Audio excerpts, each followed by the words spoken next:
When the time drew near for David to die, he gave a charge to Solomon his son.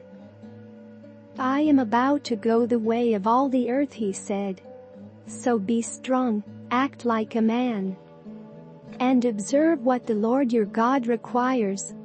Walk in obedience to him, and keep his decrees and commands, his laws and regulations, as written in the law of Moses.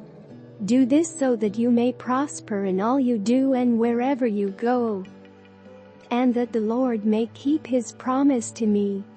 If your descendants watch how they live, and if they walk faithfully before me with all their heart and soul, you will never fail to have a successor on the throne of Israel.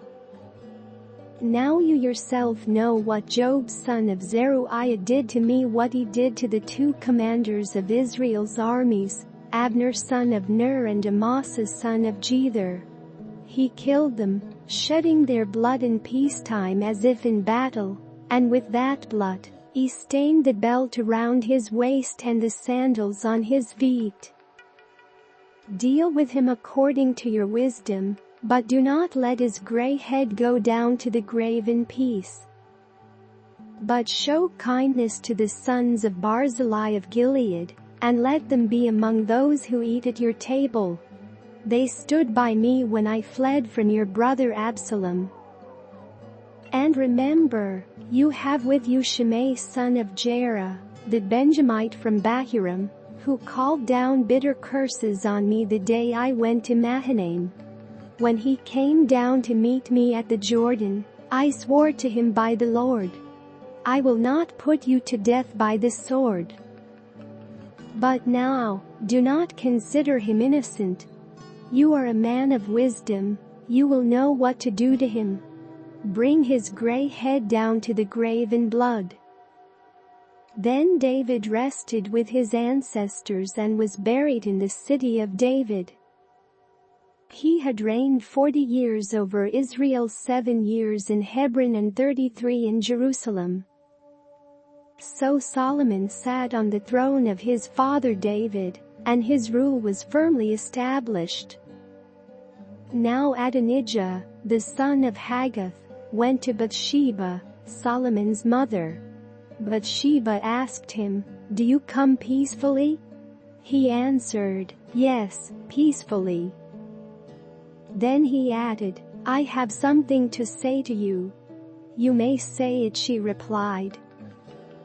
"As you know," he said, "the kingdom was mine. All Israel looked to me as their king. But things changed, and the kingdom has gone to my brother, for it has come to him from the Lord. Now I have one request to make of you. Do not refuse me." "You may make it," she said. So he continued, "Please ask King Solomon, he will not refuse you to give me Abishag the Shunammite as my wife." "Very well," Bathsheba replied, "I will speak to the king for you."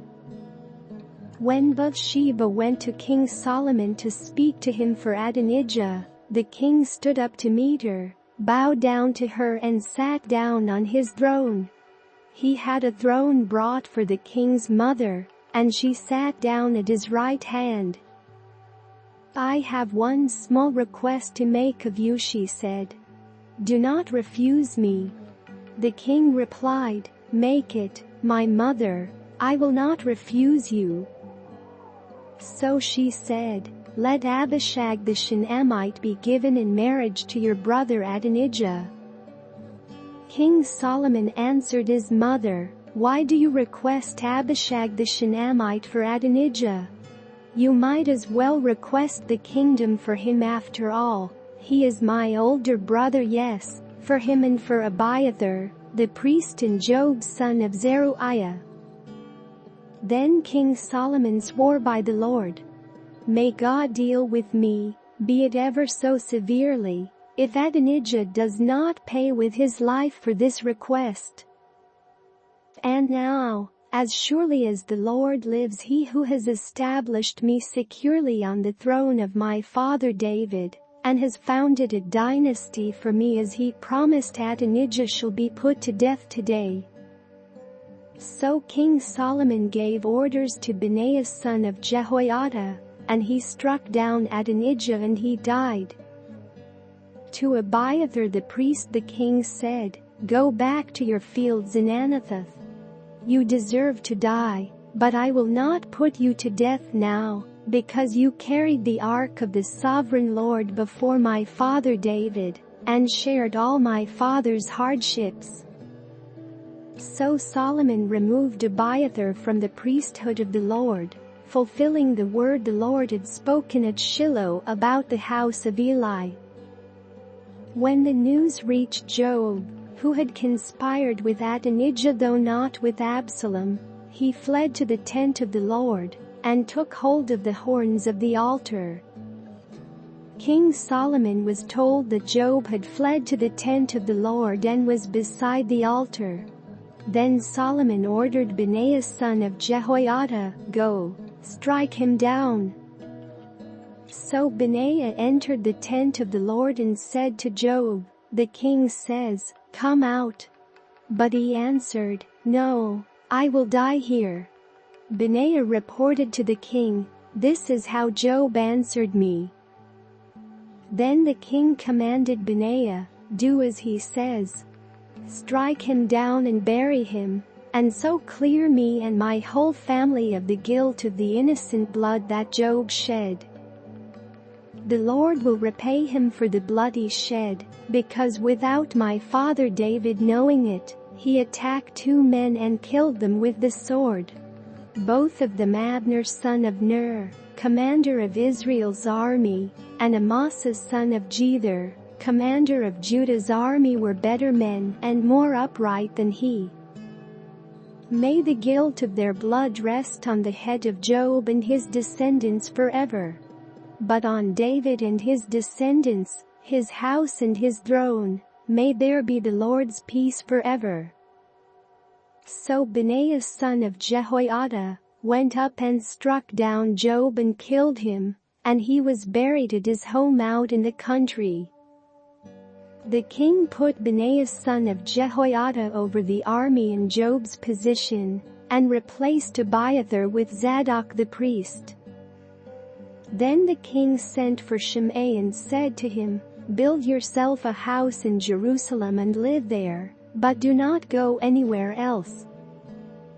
The day you leave and cross the Kidron Valley, you can be sure you will die. Your blood will be on your own head." Shimei answered the king, "What you say is good. Your servant will do as my lord the king has said." And Shimei stayed in Jerusalem for a long time. But 3 years later, 2 of Shimei's slaves ran off to Achish son of Maacah, king of Gath, and Shimei was told, "Your slaves are in Gath." At this, he saddled his donkey and went to Achish at Gath in search of his slaves. So Shimei went away and brought the slaves back from Gath.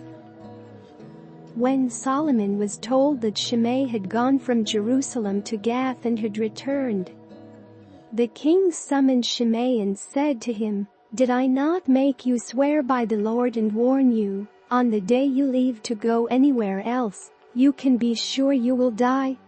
At that time you said to me, 'What you say is good. I will obey.'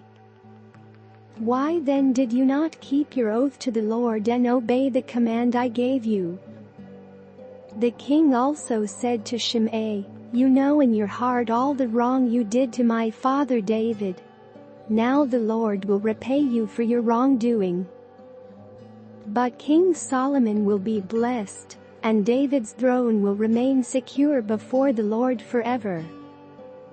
Then the king gave the order to Benaiah son of Jehoiada, and he went out and struck Shimei down, and he died. The kingdom was now established in Solomon's hands.